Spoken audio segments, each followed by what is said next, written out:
የሚሊኒየም አዳራሽ የመፍረስ ስራ ተጀምሯል። ሚሊኒየም አዳራሽ እንግዲህ ዛሬ የመፍረስ ዜናው ተሰምቷል እንነግራችኋለን። በጋሞ ዞን እንግዲህ አሳዛኝ አደጋ ደርሷል።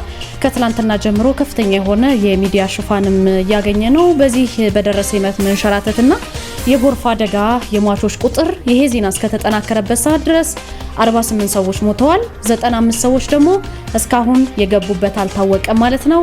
ከንቲባ ወይዘሮ አዳነች አቤቤ በአሳለፈነው ሳምንት ለዘገብነው አንድ ዜና ታስታውሳላችሁ። በህመም ለምትሰቃይ አንዲት ህፃን ልጅ ከሼክ አላሙዲን 4 ሚሊዮን ብር እንዲሁም ደግሞ ከከንቲባዋ ደግሞ የቤት ስጦታ እንደሚበረከት ተነግሮ ነበረ። ዛሬ ለህፃን ብሌንና ለአባቷ አቶ አሸናፊ የመሬት ቤት ስጦታ አበርክተዋል እንነግራችኋለን። በባሌ ዞን በደረሰ የተሽከርካሪ መገልበጥ አደጋ 11 ሰዎች ሞቱ። ይሄም ሌላኛው አሳዛኝ አደጋ ነው።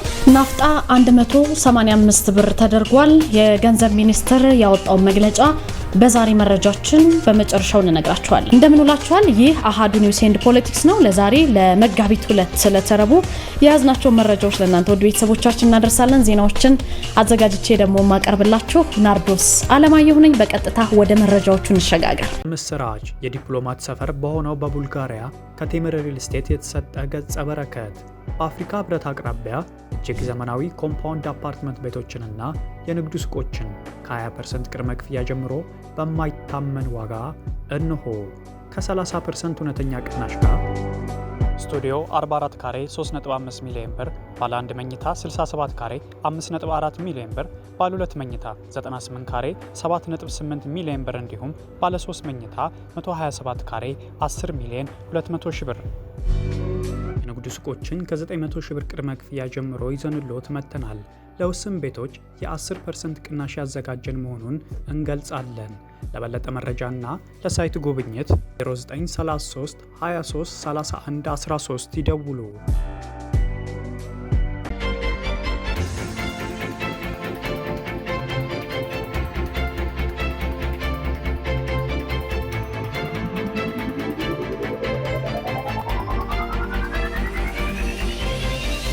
የሚሊኒየም አዳራሽ የማፍረስ ስራ ተጀምሯል።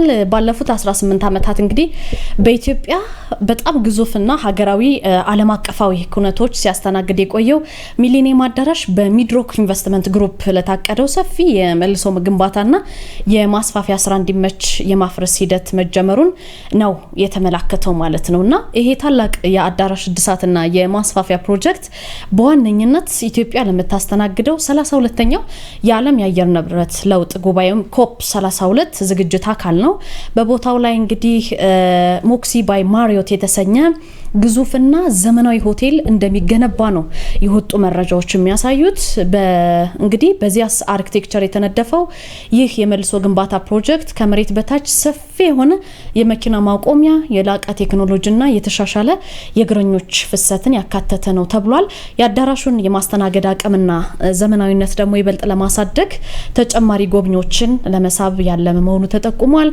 የሚድሮክ ኢንቨስትመንት ግሩፕ ዋና ስራ አስፈጻሚ አቶ ጀማል አህመድ ቀደም ብለውም እንደገለጹት እንግዲህ ይሄ ግሩፕ ለ32ኛው የዓለም የአየር ንብረት ለውጥ ጉባኤ ተሳታፊዎች የሚሆኑ 1500 አልጋዎችን የያዙ 5 ዘመናዊ ሆቴሎችን በአዲስ አበባ ለመገንባት በከፍተኛ ርብርብ ላይ ነው የሚገኙት ማለት ነው። ከነዚህ መካከል በሚሊኒየም አዳራሽ ቅጥር ግቢ የሚገነባው ሞክሲ ባይ ማሪዮት በመሐመዲያ የመኖሪያ መንደር የሚገነባው 4 ፖይንትስ ባይ ሸራተን እና በሸራተን አዲስ ቅጥር ግቢ ውስጥ የሚገነባው ሌላ ተጨማሪ ዘመናዊ ሆቴል ተጠቃሾች ናቸው በዚህ ግንባታ። ከዚህ በተጨማሪ በቅርቡ ወደ ሚድሮክ ቤተሰብ የተቀላቀለው የምታስታውሱት ዋቢ ሸበሌ ሆቴል በራሱ ብራንዱን ደረጃውን ጠብቆ ለጉባኤው ዝግጁ የሚሆን ነው። ከነዚህ ሆቴሎች መካከል በአፍሪካ ህብረት አጠገብ የሚገኘው ዌስተርን አዲስም እንዲሁ ቀሪ ስራዎች የተጠናቀቁ ናቸው። ግሩፑ እንግዲህ ከአዲስ አበባ በተጨማሪ በክልል ከተሞችም የሆቴል ኢንዱስትሪውን ለማስፋፋት በርካታ ስራዎችን እያከናወነ ነው የሚገኘው በዚህ ሰዓት። በዚሁ መሰረት እንግዲህ በጅማና በሐዋሳ ከተሞችም ሌሎች ሆቴሎች ግንባታ ላይ ናቸው። በባህር ዳር ከተማ ደግሞ እንዲሁም ሌላ 4 ፖይንትስ ባይ ሸራተን እና ፕሮቲያ ባይ ማሪዮት የተባሉ ሆቴሎችን ለመገንባት ዝግጅቱ ተጠናቋል። ከወደ ባህር ዳርም እንደዚሁ ማለት ነው። ከዚህ ባሻገር ግን ሚድሮክ በቅርቡ የላንጋኖ ሳቫና ሪዞርትን በግዢ የተረከበ ነው። ሚድሮክ ግሩፕ ስራውን በማሪዮት ብራንዶች ስር ወደ ዓለም አቀፍ ደረጃ እያሳደገ ወደ ስራ ለመግባት እቅድ መያዙን እንግዲህ ለመረዳት ነው የተቻለው። በ2000 ዓመተ ምህረት ወይም በኢትዮጵያ ሚሊኒየም በዛ ሰዓት አገልግሎት መስጠት የጀመረ ነው። ይሄ ግዙፍ አዳራሽ ብዙዎቻችሁ እንደምታስታውሱት ሚሊኒየሙ ላይ ነው ስራ የጀመረው። በ20,000 ስኩዌር ሜትር ላይ ያረፈና በአንድ ጊዜ እስከ 25,000 ሰዎችን የመያዝ አቅም ያለው የሀገሪቱ ግንባር ቀደም መሰብሰቢያ ስፍራ ነው ሚሊኒየም። ከታህሳስ 2018 ጀምሮ ደግሞ ሙሉ በሙሉ ሊፈርስ እንደሆነ ከዚህ ቀደም ዘግበናል። ከወራቶች በፊት እኛም ዘግበነው ነበረ የሚታወስ ነው ይሄ። አሁን ግን ከታቀደበት ወራት ዘግየት ብሎ የካቲት መጨረሻ ላይ ተጀምሯል ማለት ነው። እንግዲህ የመጋቢት ወር መጀመሪያው ላይ ነው አሁን የምንገኘው። በአዲስ መልኩ እንዲገነባ የተወሰነው ይሄ ሚሊኒየም አዳራሽ እንግዲህ ለግንባታ የሚወጣው የኢንቨስትመንት መጠንና የስራ ተቋራጩ ማንነት በቀጣይ ይፋ የሚደረግ ነው የሚሆነው። ፕሮጀክቱ ደግሞ ሲጠናቀቅ አዳራሹ ካለው ታሪካዊ ፋይዳ ባሻገር ለዘመናዊ ከተማ ልማትና ለዓለም አቀፍ ዲፕሎማሲያዊ ሁነቶች ሁሉ ምቹ የሆነ መሰረተ ልማት ሆኖ እንዲያገለግል ታምኖበታል ማለት ነው። በዚህ መሰረት ሚሊኒየም አዳራሽ ፈርሶ በአዲስ ሊገነባ ነው በዚህ ሳምንት። በጋሞ ዞን ትላንትናም እንደዘገብነው አሳዛኝ አደጋ ደርሷል። እንግዲህ የበልግ ወቅቶች የክረምት ወቅቶች ሲደርሱ ስጋት ያለባቸው አካባቢዎች አሉ። በጋሞ ዞንም እንግዲህ የመሬት መንሸራተት አደጋ ደርሶ የበርካታ ወገኖቻችን ህይወት ቀጥፏል። የጎርፍ አደጋው እንግዲህ 48 ሰዎች ሞተውበታል። ይሄ ዜና እስከ ተጠናከረበት ድረስ የሟቾች ቁጥር ከዚህ ሊጨምርም ይችላል። ነገር ግን ዜናውን ወደ እናንተ እስከምናደርስበት ሰዓት ድረስ 48 ሰዎች ህይወታቸው ጠፍቷል። 95 ሰዎች ደግሞ እስካሁን ድረስ የደረሱበት አልታወቀም። በደቡብ ኢትዮጵያ ክልል በጋሞ ዞን ደጋማ የሚባሉ አካባቢዎች ላይ ከፍተኛ የሆነ ወይም ከባድ የሚባል ዝናብ ጥሏል። የመሬት መንሸራተትና የጎርፍ አደጋ ነው ያስከተለው። ይሄ ዝናብ በዞኑ በሚገኙ 3 ወረዳዎች ቦንኬ፣ በዳጮ፣ ባባ፣ ከምባ የሚባሉ ቀበሌዎች ላይ ነው አደጋው ደርሶ እነዚህን ዜጎች ህይወታቸውን የነጠቀው። በዚህ መሰረት የ48 ሰዎች ህይወት አልፏል። 95ቱ ግን የት ሄዱ የታወቀ ነገር የለም። መጥፋታቸውን ግን በቀበሌው ከዚህ አካባቢ መጥፋታቸውን የደቡብ ኢትዮጵያ ፖሊስ ኮሚሽን ህዝብ ግንኙነት ገልጸዋል ማለት ነው። ከዚህ በተጨማሪስ በአርባ ምንጭ ዙሪያ ወረዳም ቆላ ሼሌ ሜላ ኤልጎ ቀበሌ እንዲሁም በከምባ ዙሪያ ወረዳ ባልታ የሚባል ቀበሌ አካባቢ ላይ ከፍተኛ የጎርፍ ስጋት የተጋረጠባቸው ኃይለኛ ስጋት ያለባቸው አካባቢዎች ናቸው።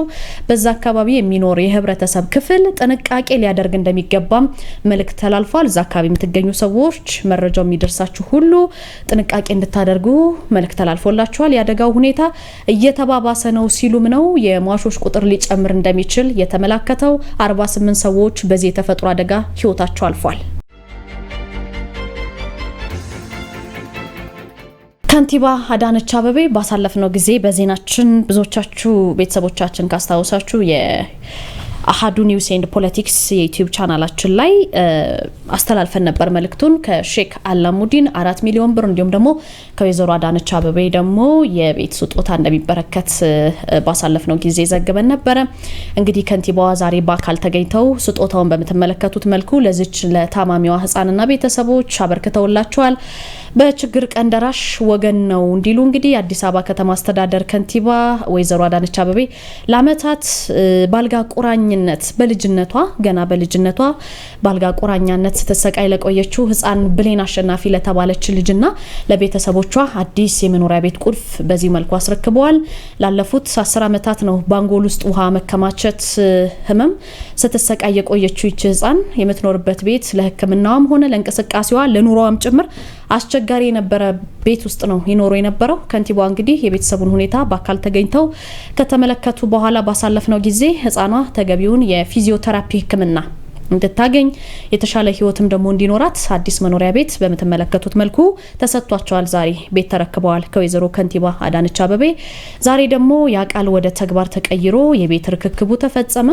እንግዲህ የህፃኑ አባት አቶ አሸናፊ ያለ እናት እርዳታ 2 ልጆቹን እንዲሁም አካል ጉዳተኛ እህቱን አቅመ ደካማ እናቱን በጽዳት ሰራተኝነት ነው እየተዳደረ የሚንከባከባቸው። ይሄ መኖሪያ ቤት ስጦታ ለዚህ በርካታ ፈተናዎችን ተቋቁሞ ልጆችን እያሳደገ ለሚገኘው አባት እረፍት ሆኖለታል።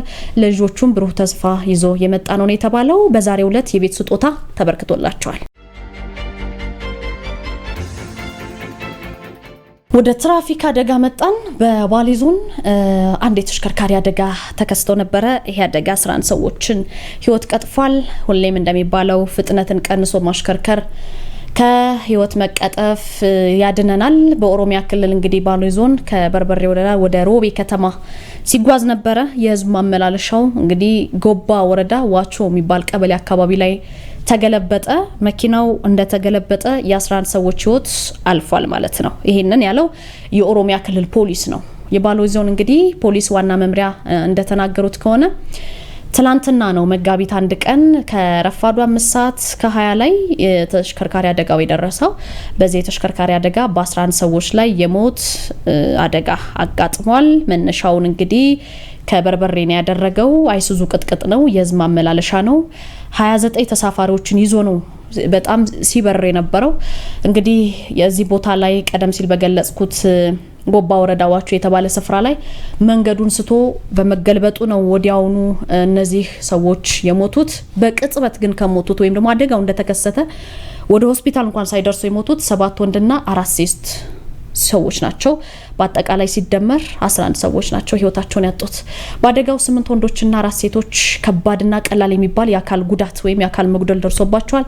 በጎባ ሆስፒታል በሕክምና ላይ ያሉ ናቸው። ለነዚህ እንግዲህ ፈጣሪ ምሕረት እንዲያደርግላቸው ለምናለን። የአደጋው መንስኤ ከፍጥነት ወሰን በላይ ማሽከርከር ነው። ከተቀመጠው ወሰን በላይ ማሽከርከር በተለይ ክፍለ ሀገራት ላይ ከርቭ የሆኑ ቦታዎች አሉ። ፍጥነታችን መቀነስ እንዳለብን የሚያሳዩ ምልክቶች አሉና እነዛን አክብረን ማሽከርከር እንዳለብን ነው መልእክት የተላለፈው። እንግዲህ እንደምትመለከቱት በየዜናችን የትራፊክ አደጋ ሳይዘገብ ምናልባት ውስን ቀናቶች ናቸው የትራፊክ አደጋን ሳንጠቅስበት የምናልፈውና በየጊዜው ለእናንተ ለውድ ቤተሰቦቻችን የምናደርሰው። አብዛኞቻችሁ አሽከርካሪዎች ልትኖሩ ትችላላችሁ። እንደ ተሳፋሪም እንደ ተገልጋይም ግን ፍጥነትን ገዳይ ነው። ፍጥነት ገዳይ ነው። ፍጥነታችን ቀንሰን እናሽከርክር። ከፍጥነት ወሰን በላይ በማሽከርከሩ ይሄ መኪና ትላንትና አደጋ ደርሶበት 11 ሰዎችን አተናል። ተሽከርካሪው ከርብ ላይ በፍጥነት ሲዞር መንገዱን ስቶ ነው ተገልብጦ እንደዚህ አይነት አደጋ የደረሰው። አሽከርካሪዎች ባካችሁን ፍጥነታችን ቀንሰን እናሽከርክር።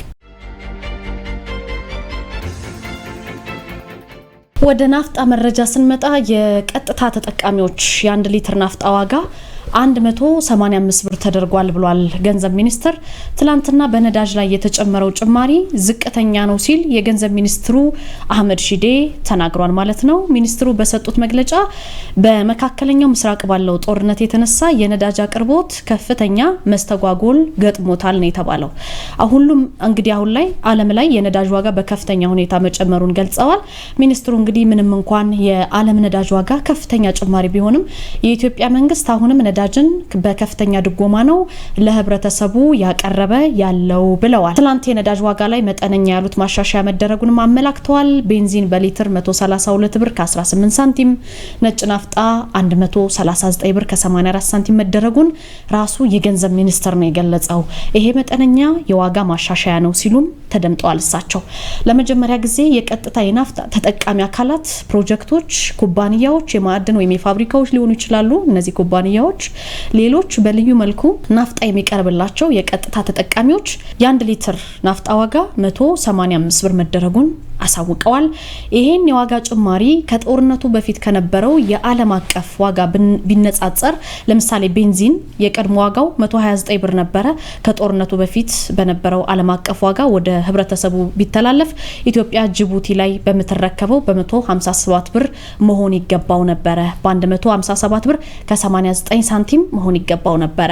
ነጭ ናፍጣ ደግሞ ስንመለከት 129 ብር ነው ሲሸጥ የነበረው። ይሄም መሆን የነበረበት 182 ብር ከ80 ነው ተብሏል። ይሄ የሚያሳየው ከጦርነቱን በፊት ቢሆን ቤንዚን 28 ብር ከ77 ሳንቲም እንዲሁም ደግሞ ነጭ ናፍጣ ደግሞ 53 ብር ከ68 እየደጎምን የነበረ መሆኑን ያሳያል። ይሄ በጣም ከፍተኛ ድጎማ ነው ብሏል ገንዘብ ሚኒስትር። በትናንትናው ዕለት የተደረገው ጭማሪ በጣም ዝቅተኛ ጭማሪ ነው ሲሉ የተናገሩት። የመካከለኛው ምስራቅ ጦርነት እንግዲህ ምን ያህል ጊዜ እንደሚቆይ ስለማይታወቅ ህብረተሰቡና ተቋማት ነዳጅን ነዳጅን በከፍተኛ ቁጠባ እንዲጠቀሙ አቶ አህመድ ሺዴ አሳስበዋል። በጦርነቱ ምክንያት የታየውን የነዳጅ ዋጋ ጭማሪ አስፈሪ ነው ያሉ ሲሆን መንግስት በቅርቡ ተጨማሪ የነዳጅ ቁጠባ እርምጃዎችን ይፋ ያደርጋል ብሏል ገንዘብ ሚኒስቴር። ውድ ቤተሰቦቻችን ለዛሬ ለመጋቢት 2 ያዝናቸው የምሽት 11 ሰዓት መረጃዎች እነዚህ ናቸው። አብራችሁኝ ስለቆያችሁ ከልብ አድርጌ አመሰግናችኋለሁ። ከአሃዱ ሬዲዮ ሌሎችን መረጃዎች ተሰማላችሁ። ክብሮም ወርቁ እናንተን ይጠብቃችኋል። ከኔ ጋር ግን እዚህ ጋር ነው የምናበቃው። በያላችሁበት ደስ የሚል ምሽት ይሆንላችሁ። ሰላም ለእናንተ ይሁን ውድ ቤተሰቦቻችን። ብንስ ቆያችሁ። ይህ አሃዱ ሬዲዮ ነው።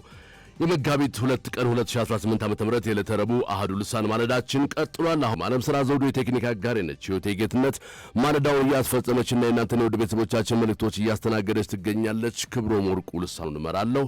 አሁን አንኳር ዘገባዎቹ ይቅደሙ።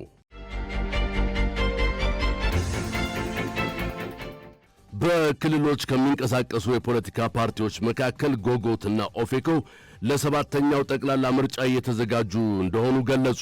የኢትዮጵያ ብሔራዊ ምርጫ ቦርድ ለሰባተኛው ጠቅላላ ምርጫ የመራጮች ምዝገባ እያካሄደ ባለበት በዚህ ወቅት በክልል ከሚንቀሳቀሱ ተፎካካሪ ፓርቲዎች መካከል አሃዱ ሬዲዮ ያነጋገራቸው የኦሮሞ ፌዴራሊስት ኮንግረስ ኦፌኮ እና የጎጎት ለጉራጌ አንድነት እና ፍትህ ጎጎት ፓርቲዎች ለምርጫው ፉክክር እየተዘጋጁ እንደሆኑ ተናግረዋል። የጎጎት ለጉራጌ አንድነትና ፍትህ ፓርቲ የህዝብ ግንኙነት ኃላፊ ጀሚል ሳኒ ፓርቲው በምርጫ ሲሳተፍ ሰባተኛው ጠቅላላ ምርጫ የመጀመሪያው እንደሆነ ጠቅሰው የምርጫ ተሞክሮ ያላቸውን አባላት መሰረት በማድረግ የምረጡኝ ቅስቀሳ ዝግጅት እያደረጉ እንደሆኑ ተናግረዋል። ኃላፊው በተጨማሪም ፓርቲው የትኩረት አቅጣጫዎቹን ለማህበረሰቡ ለማስተዋወቅ የመገናኛ ብዙሃን ነጻ የአየር ሰዓት ይጠቀማል ብለዋል። ፓርቲዎች አንዱ በዋናነት የሚመሰረቱበት ዓላማ አንዱ በምርጫ መወዳደርና ወንበር ማግኘት ነው። በተመለከተ እንግዲህ ከፓርቲዎች አንዱ ትልቁ ስራ የምርጫ ላይ የመወዳደር ስራ ነው። እኛም ምንም እንኳን አዲስ ፓርቲ ቢሆንም አሁን የመጀመሪያው ጠቅላላ ጉባኤ ገና አላደረግንም። 3 ዓመት ነው የሚሆነው አስገዳጅ የሚሆነው በምርጫ ቦርድ መሰረት ነው። ምንም እንኳን አዲስ ብንሆንም ከዚህ በፊት የምርጫ ልምድም ባይኖረን እንግዲህ በተለያዩ ግለሰብ ደረጃም ሊሆን ይችላል የተለያዩ ተሞክሮች ይኖሩናል። ያን ተጠቅመን በምንችላቸው አካባቢዎች እጩ በምናቀርብበት አካባቢዎች ተሳትፎ ለማድረግ ዝግጅት እያደረግን ነው። የምርጫ ቅስቀሳውም እንደዚህ የተለያዩ ስራዎችንም ለመስራት በዝግጅት ላይ እንገኛለን። በኦሮሚያ ክልል ምርጫ ለማካሄድ የሚያስችል ምቹ ሁኔታ የለም የሚል አቋም ያላቸው የኦሮሞ ፌዴራሊስት ኮንግረስ የህዝብ ግንኙነት ኃላፊ አቶ ሱልጣን ቃሲም በበኩላቸው ፓርቲያቸው በሰላም እጦቱ ምክንያት በጥቂት ቦታዎች ላይ ብቻ ለመወዳደር መገደዱን ጠቁመዋል። እየተወዳደሩባቸው ባሉት በድሬዳዋ በአዲስ አበባና በሐረር የምርጫ ክልል ትርጉም ያለው ለውጥ ለማምጣትም ፓርቲያቸው የተዘጋጀ እንደሆነ ጠቅሰዋል። ሶስቴ ቁጭ ብለን ምን የተሻሻለ ነገር አለ በሚል ሪቪው አድርገናል። በማዕከላዊ ኮሚቴ ደረጃ በስራ አስፈጻሚ ኮሚቴ ደረጃ ከዚህ አንጻር እነኚህ ነገሮች ስላልተሻሻሉ ታዊና ታማኝነት ያለው ምርጫ ኢትዮጵያ ውስጥ በተለይ ከጸጥታ ካለው ችግር አንጻር አሳታፊ የሆነ ምርጫ ማካሄድ አንችልም።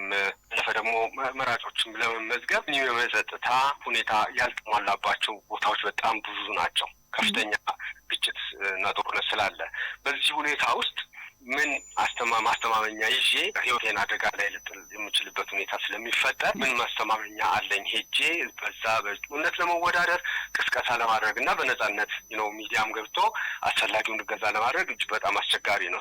ብዙ ቦታዎች ኦሮሚያ ላይ በእንደዚህ አይነት ሁኔታ ውስጥ ነው ያሉት።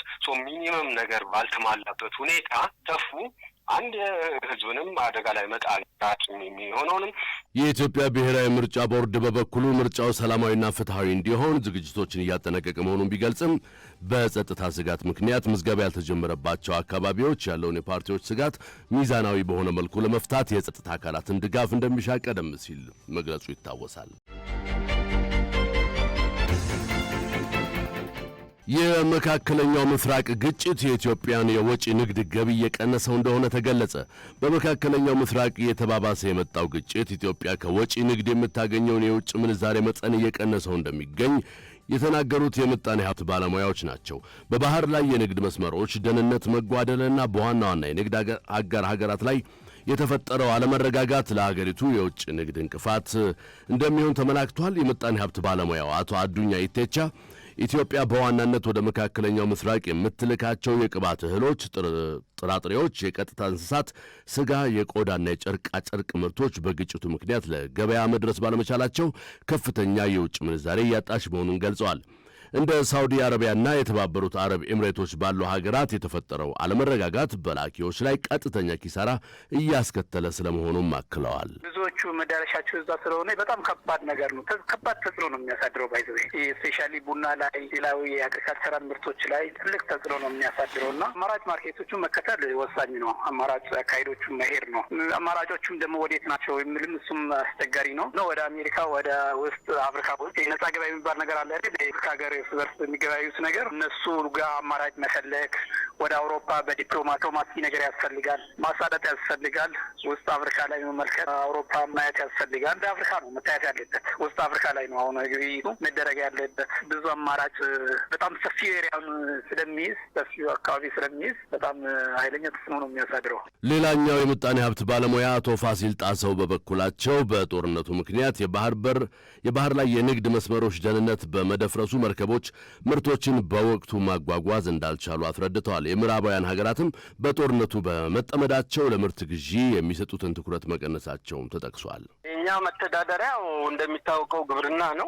ግብርና የውጭ ምንዛሪ የምናገኝበት በዋናነት የግብርና ምርታችን ነው። መካከለኛው ምስራቅ የፈነዳው ጦርነት ከፍተኛ መስታጎል አስከትሏል። መጓጓዣው የትራንስፖርቱ ላይ መርከቦች እንደ ልብ መሄድ አለመቻላቸው ነው። በጦርነት ላይ ተዋናይ የሆኑት ሀገራት አረቦችም ሆኑ ምዕራባውያኖቹ የኛ ምርት ገዢዎች ናቸው፣ ደንበኞቻችን ናቸው። እዚህ በጦርነት ላይ በመሰማራታቸው የተነሳ ህልውና ጭንቅ ውስጥ ለገቡ ከኛ የሚገዙትን ምርት እንደ ድሮ ሊገዙ አይችሉም። ስለዚህ በሁለት መልኩ ነው እንግዲህ አደጋው የተከሰተው። በተለይ የኢትዮጵያ ግብርና ሚኒስትሩ፣ ኢንዱስትሪ ሚኒስትር፣ ቱሪዝም ኮሚሽኑ ወይም ሚኒስትሩ የአገልግሎትንም ሆነ ሸቀጥ ወደ ውጭ የሚያስቀርቡ ተቋማት የሚመሩ በፍጥነት የግል ክፍለ ኢኮኖሚ ተዋናዮችን ያሰባስበው የመፍትሄ ሀሳብ መምጣት አለባቸው። ችግሩን ለመቋቋምም ወደ አፍሪካ ነጻ የንግድ ቀጣና፣ ጃፓን፣ ብራዚልና ሌሎች አማራጭ ገበያዎችን ፊትን ማዞር ብቸኛው መፍትሄ መሆኑን ባለሙያዎቹ ጠቁመዋል። መንግስት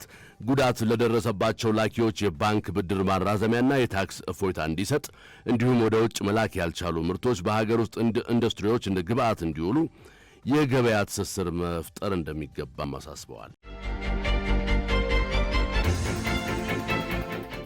በደቡብ ኢትዮጵያ የኢንቨስትመንት መሬት ወስደው ማልማት ያልጀመሩ 49 ባለሀብቶች የወሰዱትን መሬት ተነጠቁ። በደቡብ ኢትዮጵያ ክልል ለኢንቨስትመንት የሚሆን መሬት ወስደው ምንም አይነት የልማት ሥራ ባልጀመሩ 49 ባለሀብቶች ላይ የመሬት መንጠቅ እርምጃ መወሰዱን የክልሉ ኢንቨስትመንት ኮሚሽን አስታውቋል። የኮሚሽኑ ኮሚሽነር ወይዘሮ አጸደ አይዛላ አሃዱ ሬዲዮ እንደገለጹት በክልሉ ለማልማት መሬት ወስደው ግዴታቸውን ባልተወጡ በአጠቃላይ 81 ባለሀብቶች ላይ አስተዳደራዊ እርምጃ ተወስዷል።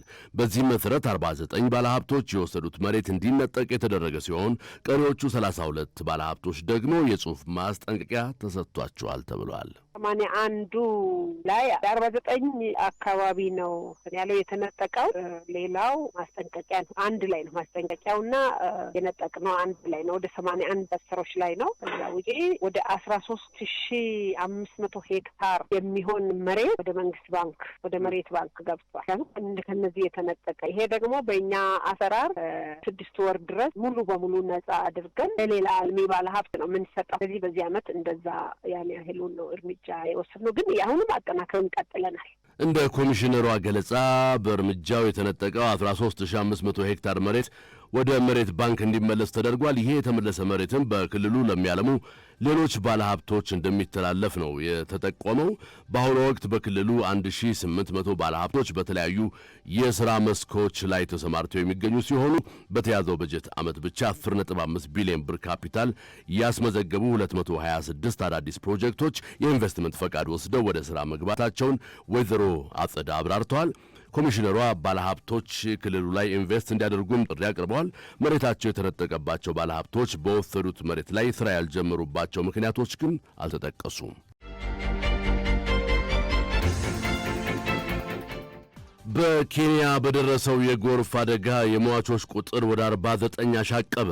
በኬንያ ዋና ከተማ ናይሮቢ ካለፈው አርብ ጀምሮ ከባድ ዝናብ ባስከተለው የጎርፍ መጥለቅለቅ የሟቾች ቁጥር 49 መድረሱን የሀገሪቱ ፖሊስ አስታውቋል። በተጨማሪም በጎርፍ አደጋው ሳቢያ ከ2600 በላይ ዜጎች ከመኖሪያ ቀያቸው መፈናቀላቸውን ፖሊስ ያስታወቀ ሲሆን በተለያዩ አካባቢዎች በሚገኙ መሠረተ ልማቶችና ንብረቶች ላይም ከፍተኛ ውድመት ደርሷል የተባለው። ዘገባው ደግሞ የዢንዋ ነው። የአውሮፓ ህብረት ጽንፈኛ ሲል በጠራቸው እስራኤላውያን የሚፈጸመው ጥቃት በአስቸኳይ እንዲቆም አሳሰበ። ህብረቱ በዌስት ባንክ በየቀኑ እየጨመረ የመጣው ጥቃት ተቀባይነት የሌለው መሆኑን በመግለጽ የእስራኤል መንግስት በልዩ ሁኔታ በእነዚህ ጽንፈኛ ሰፋሪ በተባሉ እስራኤላውያን የሚፈጸሙ ጥቃቶችን በአስቸኳይ እንዲያስቆም አሳስቧል። የህብረቱ ቃል አቀባይ እንዳስታወቁት ካለፈው የካቲት 21 ቀን ጀምሮ አክራሪ በሚባሉ የእስራኤል ሰፋሪዎች በተፈጸሙ ጥቃቶች ብቻ የስድስት ፍልስጤማውያን ህይወት አልፏል። በጥቃቱ መጠኑ ያልተጠቀሰ ንብረት መውደሙ የተገለጸ ሲሆን በርካታ ነዋሪዎችም ከመኖሪያ ቀያቸው ተፈናቅለው ያለ መጠለያ ቀርቷል ሲል የዘገበው ደግሞ አናዶሉ ነው።